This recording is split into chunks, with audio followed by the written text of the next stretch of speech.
Hazrat ibn Ishaq states that Hazrat Bara bin Azib radiyallahu anhu said, when Allah's Apostle sallallahu alaihi wasallam blessed Medina Munawwara with his presence, he sallallahu alaihi wasallam performed the prayers facing Baytul Maqdis for approximately 16 or 17 months, whereas he sallallahu alaihi wasallam would like to face the Kaaba.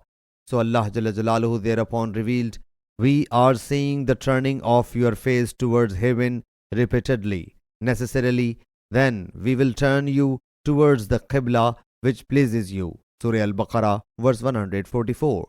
He sallallahu alaihi wasallam whereupon turned towards the Kaaba, and a man performed the prayer along with him. When he went out, he happened to pass by some of the helpers. So he said, I testify that I performed the prayer along with Prophet sallallahu alaihi wasallam, and undoubtedly he sallallahu alaihi wasallam was facing the Kaaba. They thereupon turned around, though they were performing the bowing of the Asr prayer. Sahih Bukhari Hadith number 7252.